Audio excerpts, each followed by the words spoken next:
Welcome to another deep dive. This time we're heading to 1922 Germany, to a small farmstead called Hinterkaifeck.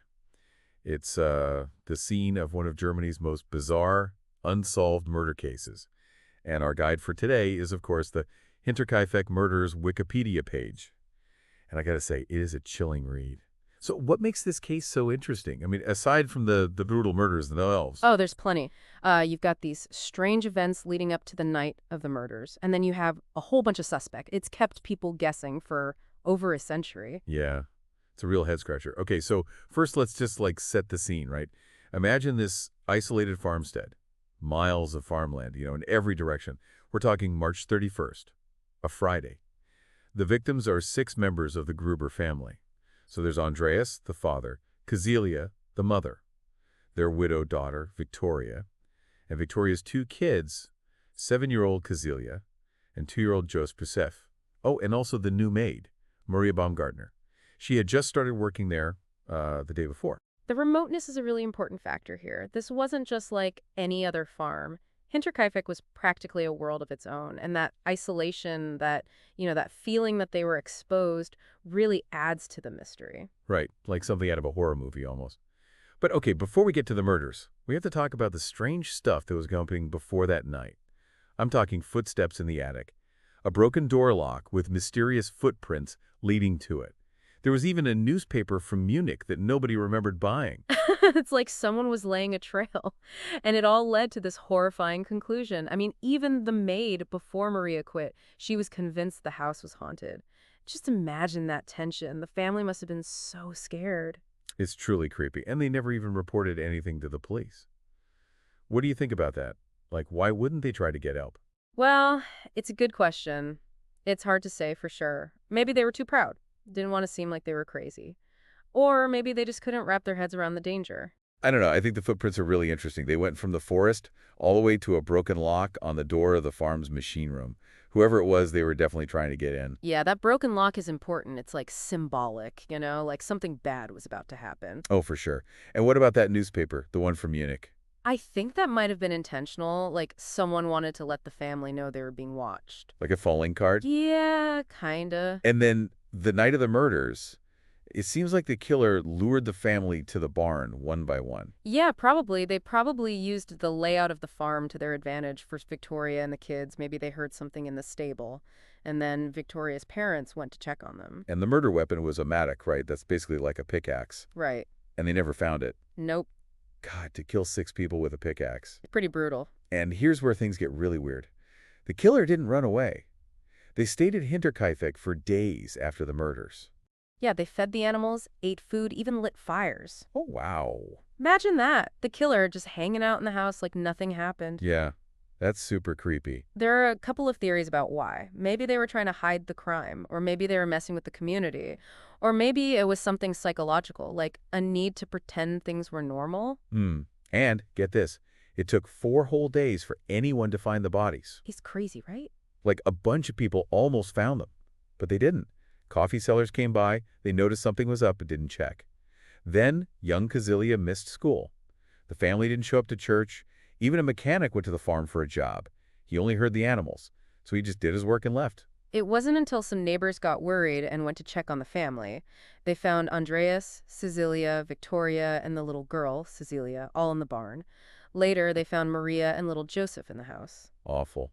I bet that crime scene was a mess. All those people going in and out before the police got there. It was. It made things really hard for the lead investigator, Inspector Georg Reingruber. I can imagine. So the autopsies confirmed they were killed with the mattock. Yep. Even though it was never found. Right. And this is so sad, they also found out that little Cecilia was alive for hours after the attack. It's heartbreaking to think of that poor little girl all alone. So if it wasn't a robbery, then what was the motive? That's the million-dollar question. The investigators were completely stumped. They talked to all sorts of suspects, all of them with their own reasons for maybe wanting to hurt the family. But nobody was ever charged. It's still an unsolved case today. Wow. Okay, we're going to take a quick break, but when we come back, we'll dig into all those suspects, and we'll talk about the theories surrounding this case. Don't go anywhere, listener. This deep dive is about to get a lot more interesting. All right, let's talk suspects. There were a lot of them, all with their own possible motives. But, just because someone looks suspicious doesn't mean they did it. Right, right. We got to look at the evidence, or sometimes the lack of evidence. Maybe if we group the suspects by their motives, it might help us understand the case better. Let's start with personal grudges. Okay, yeah. Revenge. Who would have wanted revenge against the family? Well, the most obvious one is Carl Gabriel, Victoria's husband. Oh, right. He was declared dead in World War I. Yep, but they never found his body. So maybe he didn't actually die. Maybe he came back home and found out his family had moved on without him. It's a possibility. Imagine coming home after everyone thinks you're dead, only to find out your life, your family, is completely different. Yeah, I bet that would be rough. And there was that whole thing about Joseph, too. Like who his real father was. Oh yeah, there were rumors that Andreas, Victoria's father, was actually Joseph's dad. And to make things even more complicated, there were court documents about Andreas raping his daughter. So if Carl came home and found out about all of that, that could definitely be a motive for murder. Yeah, definitely. Betrayal, anger, the need to punish people he felt wronged him. That's a powerful mix. And there were those stories, too, about the prisoners of war. They claim they met a German-speaking Soviet officer who admitted to the Hinterkaifeck murders.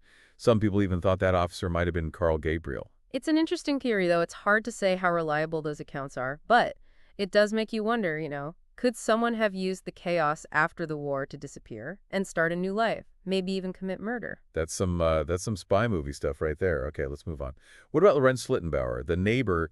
He was rumored to have been involved with Victoria. Schlittenbauer is an interesting character. He was suspected of being Joseph's father, too, so he was right in the middle of all the family drama. And didn't he act kind of weird after the murders?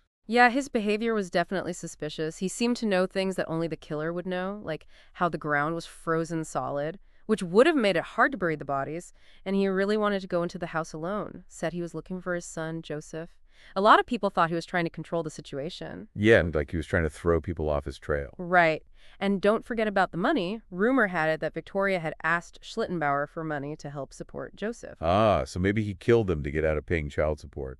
Plus, maybe he was jealous and scared that people would find out about the affair. Yeah, it's possible, but even with all the suspicion, Schlittenbauer insisted he was innocent.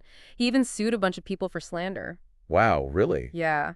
That's a pretty bold move. Maybe he really was innocent. Or maybe he was just really good at covering his tracks. It definitely makes you think. Okay, so we've talked about revenge. Now let's talk about something a bit darker. What about suspects who were just violent? Oh, man. This is where things get scary. Who are we talking about here?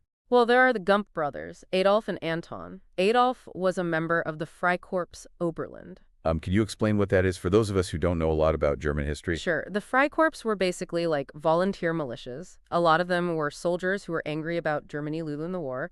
They were super nationalistic, anti-communist, and they had a reputation for being really violent. So basically a bunch of angry, violent guys. Yeah, pretty much. And Adolf was suspected of being involved in the murder of 9 farmers in Upper Silesia. That area was really tense back then, lots of violence between different groups. So we're talking about a guy who was killed before. Potentially. And to make things even more complicated, their sister, Chrysatia Meyer, said that her brothers had confessed to the Hinterkaifeck murders. Wait, what? A confession? Well, she said it on her deathbed. Oh, wow. That's pretty dramatic. It is. But deathbed confessions aren't always reliable. People say a lot of things when they think they're about to die. And in this case, there wasn't any evidence connecting the Gump brothers to Hinterkaifeck. So maybe they did it, maybe they didn't. There's just not enough proof. Right. Okay, let's switch gears again. What about a motive, like greed? Ah, yes.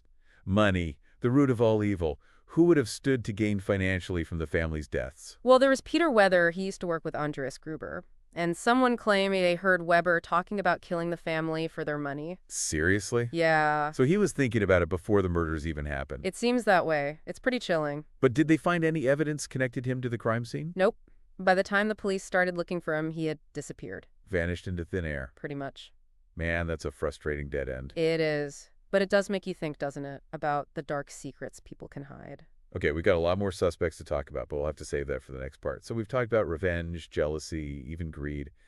But some of the suspects in the Hinterkaifeck case had a more direct connection to the farm. Yeah, a few of them knew the layout pretty well. They had worked there or had been seen acting suspiciously around the farm, like the Bischler brothers, Anton and Karl and Georg Siegel. They all knew the farm. And the former maid, Christens Rieger, she had her suspicions about them. Rieger, yeah. She seems like she was a pretty important witness.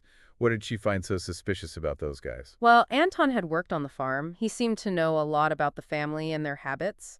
Rieger said he even made a comment once, something like, the family ought to be dead. Oh, wow. And she also thought Anton and his brother Carl were up to something shady at night around the farm. Okay, so maybe he resented the family, he knew the farm well, and maybe he was a little, obsessed with them. What about Siegel? Siegel had also worked at Hinterkaifeck. He knew about the family's money, and he'd even been accused of stealing from them before. Hmm, interesting. So maybe he wanted to rob them, and he had a history of, not being honest. Did any of them have a good alibi for the night of the murders? Not that we know of, but even with Rieger's suspicions and their shady pasts, there wasn't enough evidence to link them to the crime. Ugh, I bet that's frustrating. It is, the killer or killers were really good at covering their tracks. Yeah. Okay, what about the Thieler brothers? Joseph and Ludwig, they were known for stealing stuff around the area. Right, Rieger said Joseph was really interested in the Gruber family, like weirdly interested. He asked her all about their money, even which family member slept in which room. Huh. Sounds like he was planning something.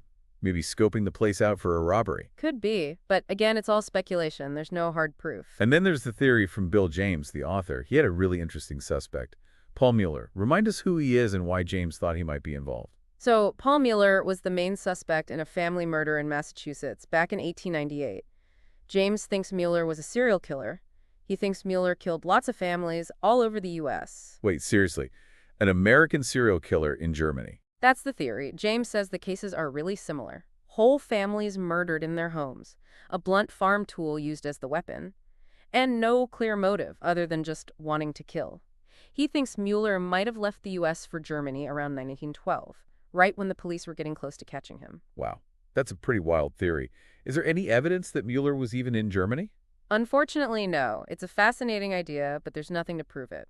So Hinterkaifeck is still a mystery after all these years. It is. It's amazing how a case this old can still make people so curious. I know. It's like everyone has their own theory about who did it. Yeah, exactly. It's like a puzzle that everyone wants to solve, even though some of the pieces might be missing. I guess that's the power of a good mystery, right? It is. It makes us think about the dark side of human nature. Why do people do terrible things? What makes someone commit such a horrible crime? So even though we don't know who killed the Grubers and Maria Baumgartner, is there anything we can learn from Hinterkaifeck? I think so. It shows us how important it is to be careful, to pay attention to things that seem strange, out of place. If the Grubers had told someone about the weird stuff happening at the farm, maybe things would have ended differently. Yeah, that's true. It also shows how rumors and gossip can hurt people. Even if none of the suspects were ever convicted, they were all seen as potential killers. Their reputations were ruined, the community was divided. It's a good reminder that we have to be careful what we say about other people, even when a crime has been committed. What about all the new technology we have now? Could that help solve the case? It's possible. DNA analysis has helped solve a lot of old cases. Maybe one day someone will find some new evidence at Hinterkaifeck and finally give us some answers. I hope so. It would be nice to finally know what really happened. It would. Well, that's the end of our deep dive into the Hinterkaifeck murders. We've talked about the crime, the clues, and the suspects.